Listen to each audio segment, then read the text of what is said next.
Magandang gabi, magandang umaga, no? Nasa panig man tayo ng mundo. Ayan, sana po ay nasa maayos kayong kalagayan sa pagpapanood ng bagong video na ito natin, ano? Ito ang ating situational reading for tonight. Ayan. Sana nagustuhan niyo ang inyong 2026 forecast. O, piliin niyo mabuti ang inyong sign, ha? Air, earth, water, and fire sign. O, diba? And meron tayo dito Seven of Swords, okay. Ang aga, ha? Okay, tignan pa natin. And meron tayo rito the High Priestess, okay. And meron tayo dito Page of Swords, okay po. Pantayin lang natin. And ulitin ko sa may nais po ng private reading, nilalapit na ang Friday. Ayan, i-chat nyo na po ako, ha. Pwede kayong umaga, tanghali, or gabi. Ayan, may mga slot pa tayo sa gabi. Sa lahat po na may gusto ng gabi, ha.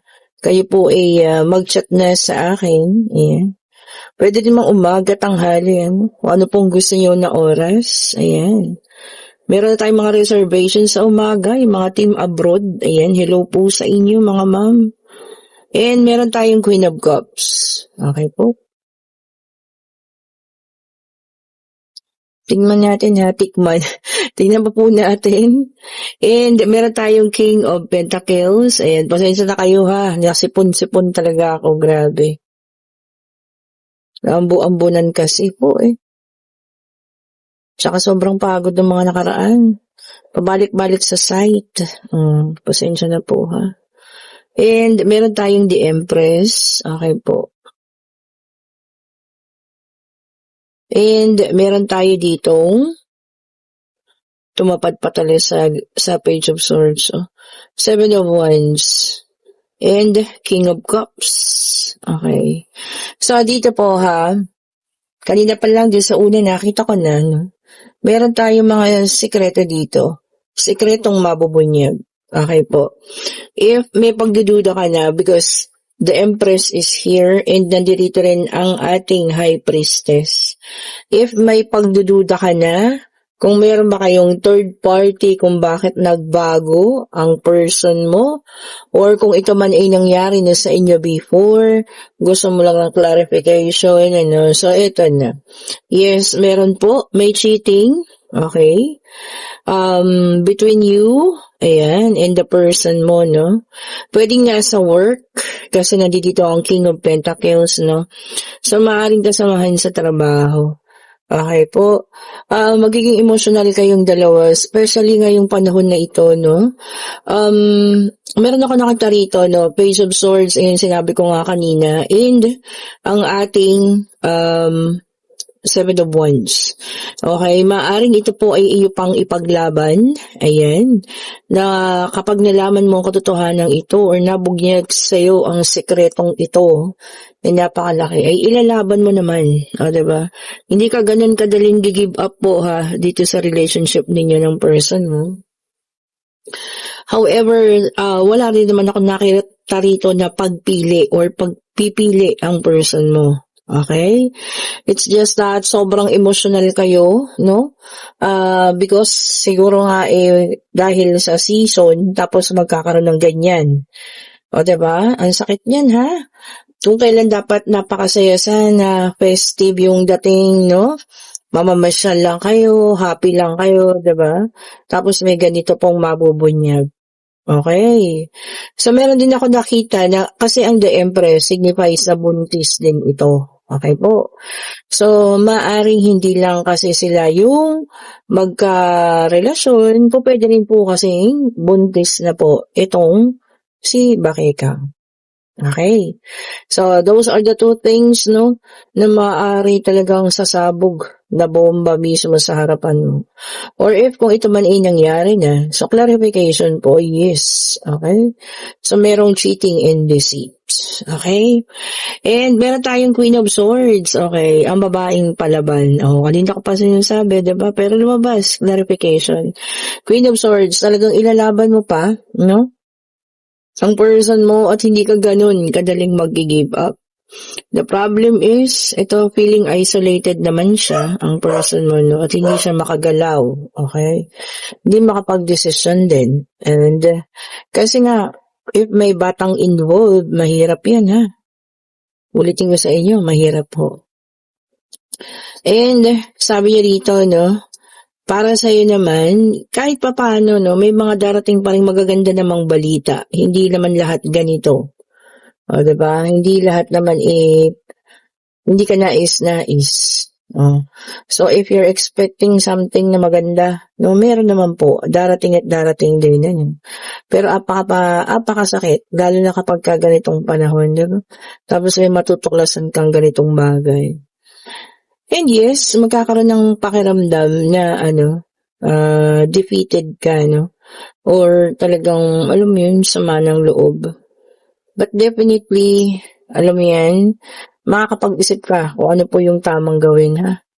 Kung ano po yung alam mo yun, sa tingin mo, mas tama po. And ito pa rin ang ating Page of Swords. Talagang no? Sabi niya dito, kailangan mo ng patience, needed, pasensya, ayun, tama naman. Kasi kung argumento, naku, baka ikaw yung tuluyang iwan. Pero kung gusto mo pa rin ilaban siya, pasensya ang kailangan mo. O, diba? And, alam mo yan, kailangan mo ng matalinong pag-iisip. Okay? Kung dapat pa bang ilaban or hindi na. So, kanya kailangan natin yan. Pag-isipan din namang mabuti. O, diba po? Pero kung talagang hindi mo kayang bitawan, ilaban mo. Okay? And then, meron tayong the star. O, may kasamang hope, pag-asa. O, may pag-asa pa naman. O, diba? Hindi pa kina-close ang book. Ibig sabihin po may pag-asa pa rin ang relationship ninyo. May dalang number 17. Naku, tignan nyo naman, twice na lumabas. This is the 7 of Swords. And yes, merong deceit. Yan ha. Pangloloko. Talagang ang bigat ng dating nitong situational reading. Kung para man ito sa'yo, ayan, kung sino ka man. Sana po, makayanan mo, ha? Kasi mabigat yung ganitong sitwasyon. Especially kung mag-asawa kayo, no? Tapos malalaman mo yung ganun. Yun nga, isang reason lang dito, kung kaya mong ilaban mo. And sabi niya rito, ha, Knight of Wands, ayan, babalik at babalik pa rin naman sa'yo po. Whatever happens, ikaw pa rin naman ang kanyang pipiliin. O, diba? So, ikaw pa din po. Maaring, alam mo yun, tukso, kaya nangyari. Maraming reason, diba? Marami tayong rason nakikita dyan. Pwedeng ginusto nila parehas, pwedeng natukso, or kung ano man yan. Kung kaya mong patawarin, go. Kung hindi naman, magdesisyon po ng tama, ha? Oh, okay po. Ang bigat nun, ha? At ito naman, para sa iba, tignan natin, ha? Okay, so meron tayo ditong Knight of Pentacles, water sign, earth sign, Taurus, Virgo, and Capricorn na naka-reverse. Ayan. Sabi niya dito, no, nagtatrabaho ka ngayon nang walang kasiguraduhan. Ano ba yan? Ibig sabihin, nagtatrabaho, baka nag-overtime, tapos malabo yung usapan tungkol sa mga bonuses or overtime. Ay, linawin mo po yan, ha? Para sure naman yung bayad sa'yo. Hindi yung OT ka ng OT, tapos ano yan, OTY. O, diba? Naku, check nyo po, ha? Huwag tayo magpapalamang sa mga mayayaman ng kumpanya. O, diba? And then, meron tayo ditong earth sign ulit na naka-reverse ang ating Page of Pentacles, ano? Sabi niya, laziness, pagkatamad. For some of you, tinatamad na, no? Siguro nga, siyempre, di ba? Gusto naman natin magbakasyon-bakasyon na, or baka yung iba kasi bakasyon naman, di ba? Especially yung mga sa school, di ba, no? Mga party-party na ng mga bata at magbabakasyon na. Yan. At makapagpahinga naman ang ating mga anak-anak, di ba? Sa kanilang pag-aaral. And then, meron tayong Knight of Wands, naka-reverse ulit, fire sign, Aries, Leo, and Sagittarius. Ayan. Sabi niya rito, no, conflict.